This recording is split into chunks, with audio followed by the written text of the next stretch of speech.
Movie की शुरुआत में हमें बताया जाता है कि शहर में रेज नाम का वायरस पूरी तरीके से फैल चुका है, जिसकी वजह से लोग ज़ॉम्बीज़ में बदल रहे हैं और किसी तरह अपनी जान बचाकर वह किसी घर में सरवाइव कर रहे हैं। ये ज़ॉम्बी इतने खतरनाक होते हैं कि अगर कोई अच्छा इंसान इनके हाथ लग जाए तो ज़ॉम्बी इनको चीड़ फाड़ के रख दिया करते थे। जिसके अगले सीन में हम एक घर को देखते हैं जिसमें 6 लोग सरवाइव कर रहे थे। उसी में से एक आदमी का नाम डॉन था, उसकी वाइफ का नाम एलिस और 2 बूढ़े कपल थे और इसी के साथ और 2 लोग थे। एलिस वहां पर रखी हुई चीजों से कुछ खाने का पका रही थी। डैन इस वायरस को शहर में पूरी तरीके से फैलता देख उसको अपने बच्चे की फिक्र होने लगती है, जो कि पढ़ाई करने के लिए फ्रांस गए हुए थे। लेकिन यह वायरस सिर्फ ब्रिटेन में फैला हुआ था, यानी कि उसके बच्चे अभी तक सेफ थे।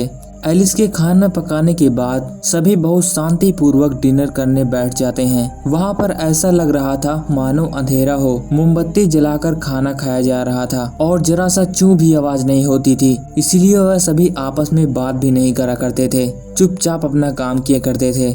इस शांत माहौल में तभी उनके घर के बाहर आकर कोई उनका दरवाजा जोर जोर से खटकाने लगता है। वह कहने लगता है कि प्लीज मुझे अंदर आने दो। आवाज सुनकर लग रहा था कि जैसे कोई बच्चे की आवाज हो। डैन एलिस को गेट खोलने के लिए मना करता है, लेकिन एलिस उस बच्चे को बचाना चाहती थी। एलिस तुरंत ही दरवाजा खोल देती है, जिसके बाद हमें पता लगता है कि वहाँ पर रात नहीं बल्कि दिन था। इन लोगों ने जान के अपने घर में अंधेरा किया था ताकि ज़ॉम्बीज़ उन्हें देख ना सकें। एलिस तुरंत ही उस लड़के को अंदर बुलाती है और उसे खाने को भी कुछ देती है। एलिस उससे पूछती है कि तुम अकेले कैसे? वह बताता है कि मेरे मॉम डैड ज़ॉम्बी में बदल गए और अब मेरे पीछे हैं। तभी डैन पूछता है कि तुम्हारे पीछे कितने ज़ॉम्बी हैं? वह बच्चा बताता है कि ढेर सारे ज़ॉम्बी, लगभग सैकड़ों।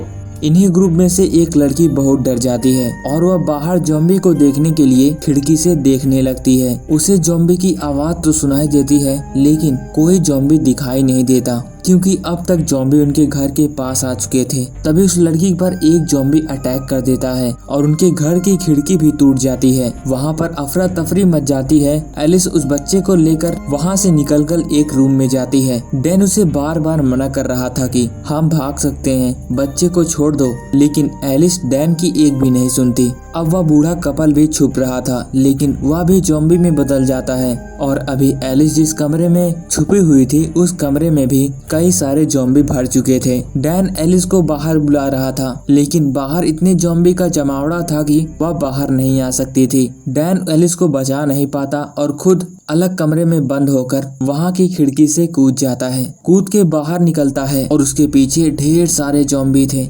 एलिस डॉन को हेल्प के लिए बुला रही थी, लेकिन डैन अभी अपनी जान बचाकर भाग रहा था। कुछ देर बाद एलिस की आवाज आना बंद हो जाती है, यानी कि अब ज़ॉम्बी बन चुकी है वो। डैन भागते भागते एक बोट पर जा पहुंचता है और उसकी किस्मत अच्छी थी कि वह बोट लेकर वहां से निकल जाता है। जिसके बाद आगे की कहानी 1 साल बाद की दिखाई जाती है, जिसमें बताया जाता है कि अब ज़ॉम्बी धीरे धीरे शहर से खत्म होते जा रहे हैं और इस शहर में पूरी तरीके से आर्मी ज़ॉम्बी को साफ कर चुकी थी। यही आर्मी में हमें सार्जेंट डॉयल को दिखाया जाता है, जो कि एक स्नाइपर था। वह ढूंढ ढूंढ कर ज़ॉम्बी को मारा करता था और अभी तो डैन भी इन्हीं टीम में था। वह भी ज़ॉम्बियों को मारा करता था और आर्मी का एक हिस्सा था। जिसके बाद हम एक डॉक्टर को देखते हैं जो कि इन्हीं रेज वायरस से इन्फेक्टेड ज़ॉम्बी पर रिसर्च कर रही थी ताकि इसका कोई एंटीडोट बनाया जा सके। बाहर रह रहे शहरों से धीरे धीरे लोग अब अपने शहर में आ रहे थे। हालांकि उनको अपने घर में नहीं रहना था, अभी भी उन्हें सेफ जोन में रहना था। उन्हीं सभी टूरिस्ट में डैन के भी बच्चे थे, जिसमें से एक लड़का था, एक लड़की। जहां पर आए हुए सभी लोगों का चेकअप होता है। डॉक्टर जब डॉन के बेटे का चेकअप करती है तो उसे पता लगता है कि उसकी आंखें जो अलग अलग हैं, दोनों अलग अलग रंग की हैं। डॉक्टर उस लड़के से पूछती हैं, क्या तुम्हारी फैमिली में किसी और की भी आंखें ऐसी हैं? तब डॉन का बेटा बताता है कि हाँ, ऐसी आंखें मेरी माँ की भी हैं। जिसके बाद डैन अपने बच्चों से भी मिलता है। डैन अपने बच्चों को सही सलामत देखकर बहुत खुश था, लेकिन जब उसके बच्चे उसकी माँ के बारे में पूछते हैं तब डैन खामोश हो जाता है और उसे झूठ बोल देता है कि वह ज़ॉम्बी में बदल गई। यह सब सुनकर वे दोनों बच्चे डर जाते हैं और रात को डैन के बेटे को सपना आता है कि वह अपनी माँ का चेहरा धीरे धीरे भूलता जा रहा है और इसीलिए अगली सुबह उसका बेटा और बेटी अपने घर के लिए निकल जाते हैं ताकि वह अपनी माँ की कोई तस्वीर ला सकें।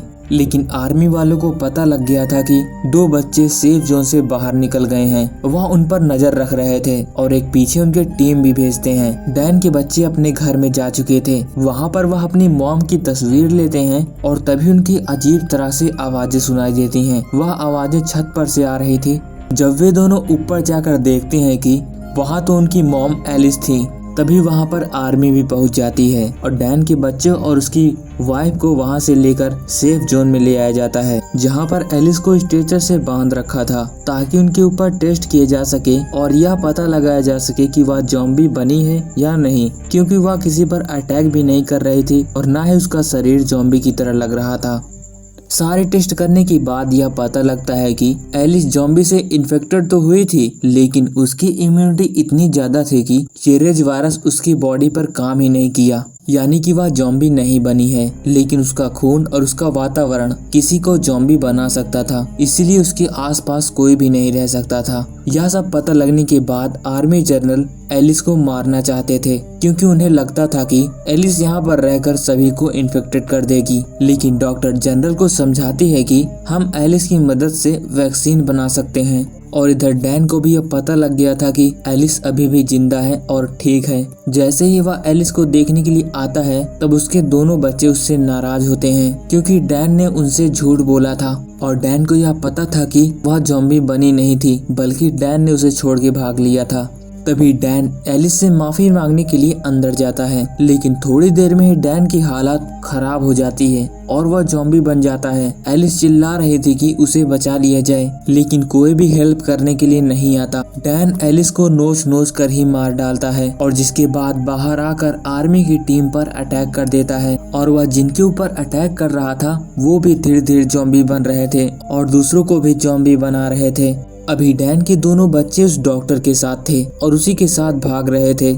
अफरा तफरी की हालात देख करके आर्मी की कैप्टन ने ऑर्डर दिया कि सभी को मार दिया जाए, क्योंकि स्नाइपर्स को यह नहीं पता लग रहा था कि कौन ज़ॉम्बी है कौन नहीं। सभी को मारने की बात सुनकर सर्जन डॉयल हैरान हो जाता है कि वह ऐसे कैसे सबको मार दे। उसने बंदूक उठाई है लोगों को मारने के लिए नहीं, बल्कि बचाने के लिए। अभी जितने भी लोग बच गए थे वे सभी एक जगह इकट्ठा थे और वह डॉक्टर और डॉन के बच्चे वे भी वहीं पर थे।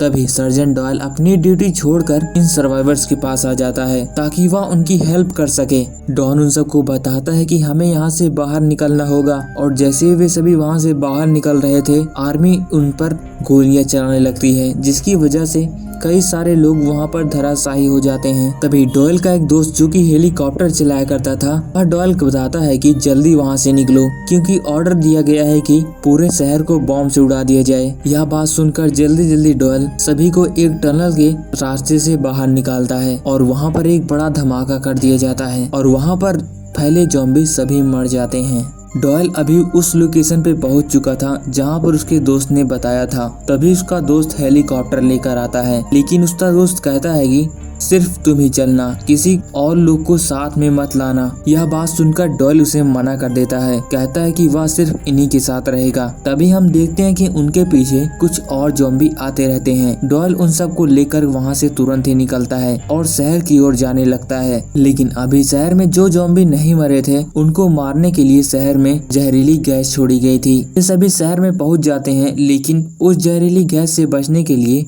वहां पर खड़ी एक गाड़ी में जाकर बैठ जाते हैं और सारे ज़ॉम्बी वहां पर आकर गाड़ी को पीटने लगते हैं और वह गाड़ी भी स्टार्ट नहीं हो रही थी कि वह सब लेकर वहां से निकल जाएं। तभी कुछ देर में वह ज़ॉम्बी मर जाते हैं, क्योंकि वह जहरीली गैस उन सबको मार देती है। लेकिन अभी आर्मी वाले उधर ही आ रहे थे, इसलिए डॉयल गाड़ी से बाहर निकलकर गाड़ी को धक्का देता है, जिसके बाद गाड़ी स्टार्ट हो जाती है, लेकिन डॉयल को वे आर्मी वाले मार देते हैं। डॉक्टर उन सबको एक टनल के रास्ते ले जा रहे थे, लेकिन तभी डॉन का ज़ॉम्बी उनके सामने आ जाता है और डॉक्टर को भी इन्फेक्टेड करके ज़ॉम्बी बना देता है, जिसके बाद उसके दोनों बच्चे अलग अलग हो जाते हैं। तभी डॉन के एक बच्चे के ऊपर डॉन खुद ही हमला कर देता है, लेकिन फिर भी वह ज़ॉम्बी नहीं बनता, क्योंकि उसके भी पास उसकी माँ की तरह इम्यूनिटी सिस्टम एकदम हाई था। तभी वहाँ पर डॉन की बेटी आ जाती है और अपने फादर को ही मार देती है, जिसके बाद दोनों बहन भाई एक स्टेडियम में चले जाते हैं, जहां पर डॉयल का वही दोस्त होता है जो कि हेलीकॉप्टर लिए था।